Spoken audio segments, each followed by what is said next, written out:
Hey everyone, welcome back. So starting in January of 2026, all Social Security recipients, whether you're a retiree, whether you receive SSI benefits, or whether you receive SSDI benefits, you are going to be receiving a COLA of 2.8%. So your benefits are going to be going up by 2.8% starting next year in January.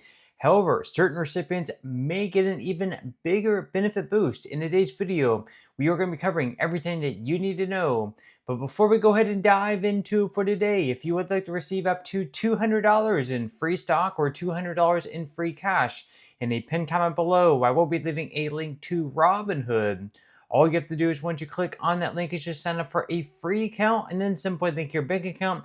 You do not even have to make an opening deposit. At that point in time, Robinhood will be sending you one free stock worth all the way up to $200. And if you'd rather just have the cash, all you have to do is once you receive the free stock is just sell it for what it's worth and then transfer the cash value right back to your bank account. Okay, so diving right into it for today. So once again, starting in January, in just a couple months, all Social Security recipients will be receiving a COLA increase of 2.8%. That means, of course, for retirees, your average benefit is going to be lifted from right around $2,015 per month up to $2,071 a month.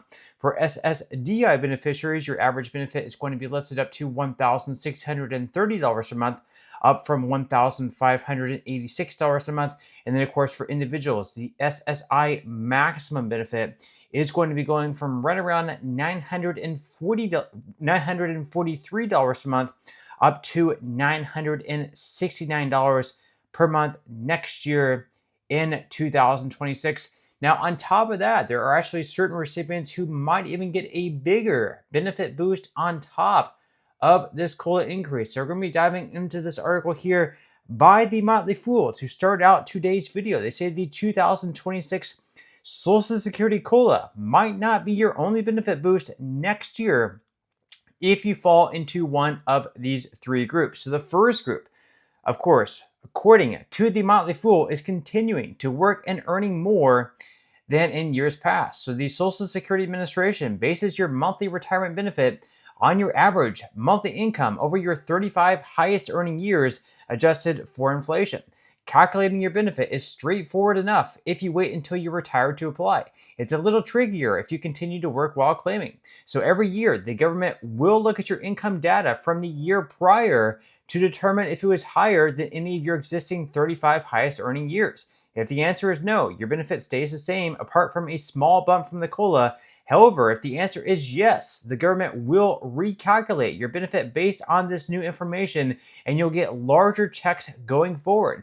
Don't expect to see this increase right away in January, though. It can take some time for the Social Security Administration to complete this change for all affected beneficiaries, but any benefit increase will be retroactive to January. So, of course, that would be one of the benefits to continue working if you don't mind. If it's a job perhaps that you enjoy and you're making pretty good money at it, might be a reason to continue working, to have also an increase in your Social Security benefits. Now, the second thing that could potentially make your benefits even higher next year is reaching the full retirement age after having money withheld due to the earnings test. So the Social Security earnings test withholds benefits from certain seniors who claim checks and earn more than a certain amount of income from their jobs while under the full retirement age. Your FRA depends on your birth year, so it's 67 for those born in 1960 or later, though older adults have younger FRAs. Now, in 2025, you will be losing $1 for every $2 you earn over $23,400 if you're under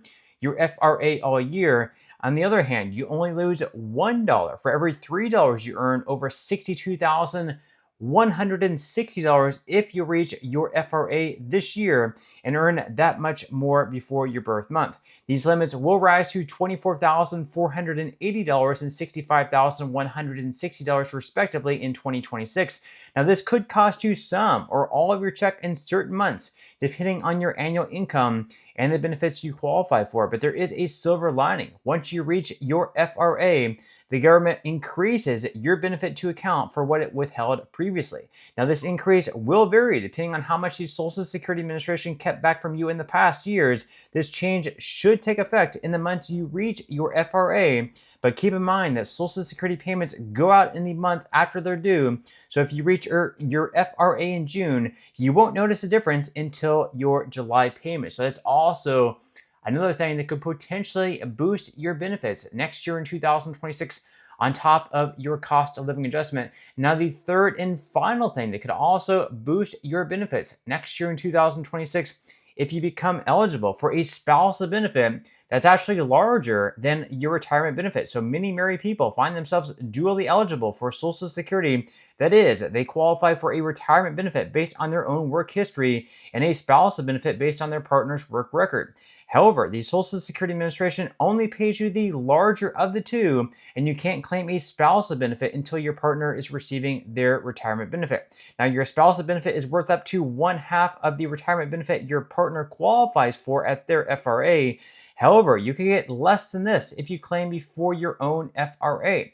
You don't have to worry about doing the math on your own. If your spouse is already claiming benefits when you apply, the Social Security Administration will automatically determine which type of benefit will give you the most money. Obviously, that is a good thing because you don't have to worry about which was, perhaps greater and making maybe the wrong decision. Now, if you're claiming a retirement benefit and your partner applies later, you may have to contact the Social Security Administration to check whether switching to a spousal benefit would give you more money than you're currently receiving. If the answer is yes, then obviously it would be able to, put you in a position where you could actually switch over to receiving the larger benefit, which in that case would be your spousal benefit. So those are three things that could potentially boost your benefits next year in 2026 on top of that 2.8% cost of living adjustment.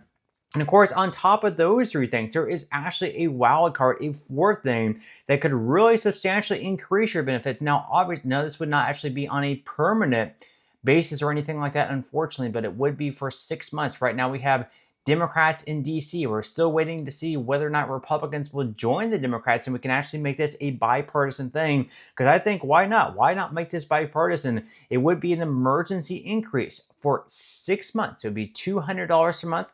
Over 6 months, it would be $1,200 in total for all Social Security beneficiaries, whether you receive retirement benefits, whether you receive SSI benefits, or whether you receive disability benefits. You would be receiving this extra $200 a month. So for instance, if you're receiving $2,000 a month, right in 2026, I guess starting in January, just hypothetically speaking, your benefit would be boosted up to $2,200. Now, again, this would not be permanent. It would not be for the entire year of 2026, and it would not be ongoing in 2027 and moving forward. It would only be for 6 months, starting next year in 2026. And after that, you would no longer receive your $200 increase. It would go back down as normal. But what I think could potentially happen is if they do increase benefits, once they get too close to the end of the 6 months, there might be a lot of pressure on lawmakers in DC to keep these increased payments up because if we're going back down to the normal benefit, it might be difficult for people to get by when they're used to an extra $200 a month because we have this lifestyle creep that ends up happening. People are beginning to get a little bit more comfortable with that extra $200. So there might be a lot of pressure on lawmakers to maintain or extend that $200 per month increase so it becomes permanent, or maybe just an additional year or two, and then eventually there's going to be pressure to make that permanent. But we will have to wait and see. But with that said, leave your thoughts and comments below about everything that we discussed in today's video. Would definitely love to read them, but that's all we have for today's video. And as usual, I will see you in the next one.